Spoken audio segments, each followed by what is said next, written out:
નમસ્કાર વિદ્યાર્થી મિત્રો, અલગ અલગ કોમ્પિટિટિવ એક્ઝામમાં ઘણી વખત આ રીતના નંબર એનાલોજીના પ્રશ્ન પૂછાતા હોય છે. તો મિત્રો આને કઈ રીતે સોલ્વ કરવા, કેમ કે આ પ્રશ્નોમાં જેટલી પ્રેક્ટિસ વધારે કરશો એટલા જ વધારે તમારો પાયો ક્લિયર થશે. અને કઈ કઈ રીતે વિચારવું, આ પ્રશ્ન કેવી રીતે સોલ્વ કરવા અને શું વિચારવું, એના ઉપર આપણે આજે ચર્ચા કરવાના છીએ અને થોડીક ટ્રિક શીખવાની છે. તો ચાલો આપણે શરૂ કરીએ. હવે ક્વેશ્ચન નંબર 1 અહીંયા શું આપેલું છે મિત્રો? તો કે 4 આપેલા છે, પછી 24 છે, પછી 30 છે, પછી 180 છે અને પછી 186 છે અને પછી ક્વેશ્ચન માર્ક આપેલો છે. તો હવે મિત્રો આમાં આપણને સિમ્પલ રીતે પહેલાં મગજ દોડાવવાનું કે કઈ રીતે પહેલો આંકડો બીજા આંકડાથી, બીજો આંકડો ત્રીજા આંકડાથી લિંક છે. હવે 6 અને 24 વચ્ચેનો શું સંબંધ છે?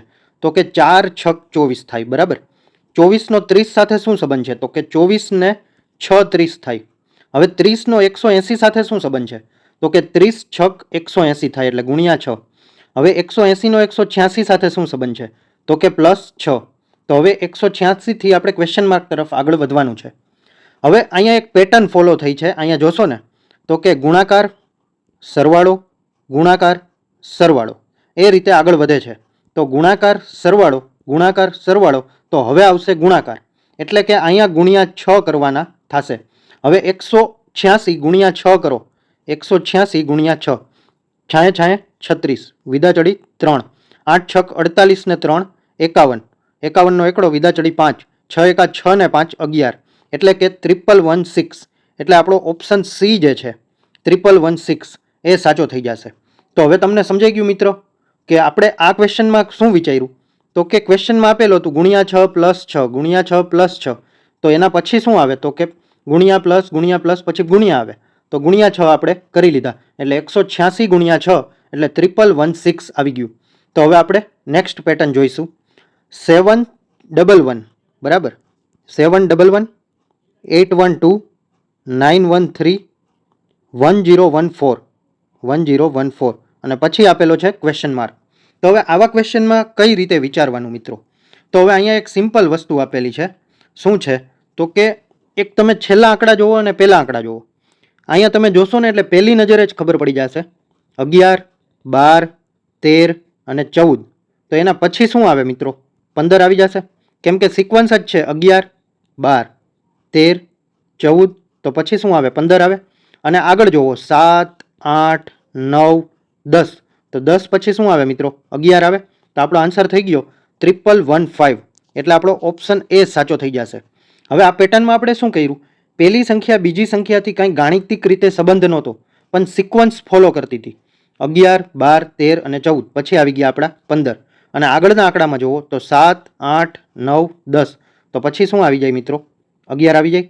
તો 11 15, એટલે કે 1115 આપણો સાચો જવાબ થઈ ગયો. હવે આપણે નેક્સ્ટ પેટર્ન જોઈશું. આમાં શું આપેલું છે મિત્રો? 23 28 38 55 81 અને પછી ક્વેશ્ચન માર્ક. હવે આમાં એક પણ રીતે આપણને ખબર પડતી નથી કે આમાં શું આપેલું છે, કે કઈ રીતે એકબીજાને લિંક થાય છે. તો હવે આપણે સિમ્પલ આ બધા વચ્ચેનો ગેપ શોધી લેશું, બરાબર. આ બધાની વચ્ચેનો ગેપ 23 ને 5 28 એટલે +5 છે, 28 ને 10 38 છે. હવે 38માં કેટલા ઉમેરી તો 55 થાય. તો કે 38 ને 10 48, પછી 49 50 51 52 53 54 ને 55, એટલે કે 17નો ગેપ છે અહીંયા, બરાબર. હવે 55 થી 81 જવા માટે 55 ને 10 65, 65 ને 10 75, 76 77 78 79 80 ને 81, એટલે કે 26નો ગેપ છે, બરાબર. હવે આ 5 10 17 અને 26 ઉપરથી પણ આપણને કાંઈ સમજાતું નથી. તો હવે આપણે શું કરશું? હજી વધારે આપણે આગળ ગેપ કાઢશું. 5 અને 10 વચ્ચે કેટલાનો ગેપ છે? 5નો. 10 અને 17 વચ્ચે 7નો. 17 અને 26 વચ્ચે 9નો ગેપ છે. તો હવે મિત્રો આપણને કંઈક એવું સમજાઈ ગયું છે કે 5 ને 2 7 છે અને 7 ને 2 9 છે, બરાબર અહીંયા. તો એનો મતલબ 2 2નો ગેપ છે. 5 ને 2 7, 7 ને 2 9 અને 9 ને 2 શું થઈ જશે મિત્રો? 11 થઈ જશે. તો હવે 11નો ગેપ છે એટલે 26 થી આગળનો ગેપ 11નો બનાવવાનો છે. એટલે 26માં 11 ઉમેરી દો, બરાબર. આ +11 કરો એટલે અહીંયા જે પદ હોય એ મળી જશે. 6 ને 1 7 અને 2 ને 1 3, એટલે 37 આવી ગયા. હવે આ ક્વેશ્ચન માર્ક શોધવા માટે આ 37નો ગેપ એડ કરવાનો, એટલે 81 પછીનું પદ મળી જશે. 7 ને 1 શું થઈ જશે મિત્રો? 8, અને 8 ને 3 11 થઈ જશે મિત્રો. 1 1. હવે 118 આપણો ફાઇનલ આન્સર આવી ગયો, એટલે આપણો ઓપ્શન બી ક્લિયર થઈ ગયો કે ઓપ્શન બી સાચો છે. હવે આ પેટર્નમાં આપણે શું કર્યું મિત્રો? કાંઈ સમજાતું નહોતું એટલે ગેપ કાઢ્યા. એ ગેપ કાઢીને કાંઈ ન સમજાણું, પાછા ગેપ કાઢ્યા, એટલે 5 7 9 એના ઉપરથી ખબર પડી 2 2નો ગેપ છે, એના ઉપરથી 11 મળ્યા, 26 ને 11 કરી અને 37 મળ્યા, અને છેલ્લે 81માં 37 ઉમેરી 118 મળી ગયા. હવે આપણે હજી એક પેટર્ન જોઈશું. અહીંયા શું આપેલું છે મિત્રો? તો કે 6 8 20 50 106 અને પછી ક્વેશ્ચન માર્ક છે, બરાબર. હવે 6 અને 8 અને 20 50 અને 106, હવે આમાંય કાંઈ લાંબી સમજ પડતી નથી, બરાબર. તો હવે અહીંયા શું કરવાનું? આપણે ગેપ લેશું, બરાબર. 6 ને 2 8 એટલે +2. 8માં કેટલા ઉમેરી તો 20 થાય? તો કે 12, તો +12. 20માં કેટલા ઉમેરી તો 50 થાય? તો +30. 50માં કેટલા ઉમેરી તો 106 થાય?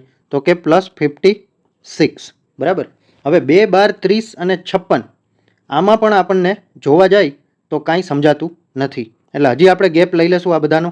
2 ને 10 12, 12માં 30 લઈ આવવા હોય આપણે તો કેટલા ઉમેરવા પડે? 18, અને 30માં કેટલા ઉમેરી તો 56 આવશે? તો કે 30 ને 20 50 એટલે કે 26. હવે આપણે અહીંયા એક વસ્તુ ફાઇનલ થઈ ગઈ કે 10માં 8 ઉમેર્યા તો 18 આવ્યા, 18માં 8 ઉમેરો તો 26 આવે, તો 26માં હજી +8 કરી દો. 26 ને 8 કેટલા થાય મિત્રો? 26 ને 4 30 અને હજી 4 34, એટલે આ પદ આપણને મળી ગયું 34. હવે આ જે છે એ 34 ઉમેરવાના 56માં. 6 ને 4 10 ની શૂન્ય, બધા ચડી 1, 5 ને 3 8 ને 1 9, એટલે અહીંયા આવી જશે મિત્રો આપણા 90. હવે 106માં 90 ઉમેરો એટલે 6 ને 0 6, 9 ને 0 9, અને 196 આપણો સાચો આન્સર આવી જશે, એટલે ઓપ્શન સી કરેક્ટ થઈ જશે. હવે આપણે નેક્સ્ટ પેટર્ન જોઈશું. હવે અહીંયા શું આપેલું છે મિત્રો? તો કે 1 4 27 256 અને પછી ક્વેશ્ચન માર્ક છે. હવે 27 જોઈને મિત્રો એટલે આપણને શું ખબર પડે? તો કે 3નો ઘન આપેલો છે. 3 તેરી 9, 9 તેરી 27, બરાબર. હવે 3નો ઘન છે અને 4 જોતા એમ લાગે કે 2નો વર્ગ છે, તો આપણું મગજ એમ કામ કરવું જોઈએ કે 2 ની 2 ઘાત, 3 ની 3 ઘાત, તો અહીંયા 4 ની 4 ઘાત આપેલી છે, કેમ કે ચોકે ચોકે 16, 16 ચોક 64 અને 64 ચોક 256. તો એવી જ રીતે અહીંયા 1 ની 1 ઘાત, એટલે કે જે બેઝ છે એ જ ઘાત છે. 1 ની 1, 2 ની 2, 3 ની 3, 4 ની 4, તો હવે પછીનું શું આવશે? 5 ની 5 ઘાત આવશે, એટલે 5 ગુણ્યા 5 ગુણ્યા 5 ગુણ્યા 5 અને ગુણ્યા 5 કરવાના થશે.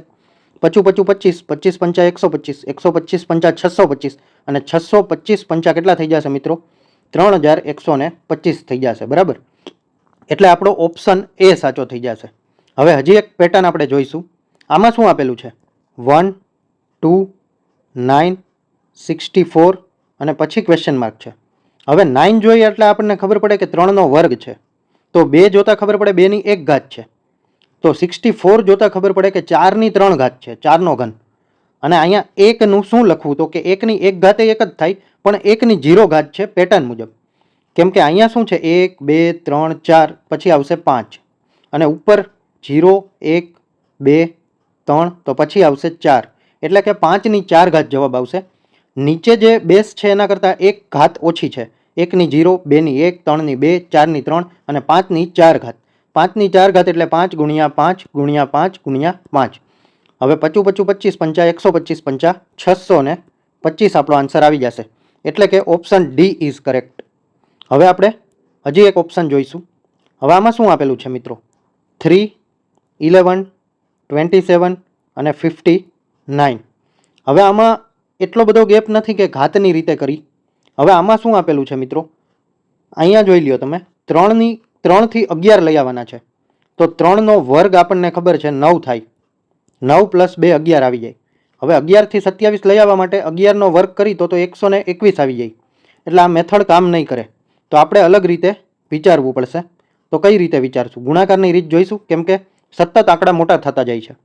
હવે 3 ગુણ્યા 2 કરો, 6 આવશે, અને એ 6માં 5 ઉમેરો તો 11 આવશે. 11 ગુણ્યા 2 કરો તો 22, 22માં 5 ઉમેરો તો 27 આવી જશે. સાચી વાત છે. હવે 27માં 2 ગુણાકાર કરો તો 27 ગુણ્યા 2 કેટલા થાય? તો કે 54, 54માં 5 ઉમેરો કેટલા આવશે? 59. એનો મતલબ આપણને પેટર્ન સમજાઈ ગઈ.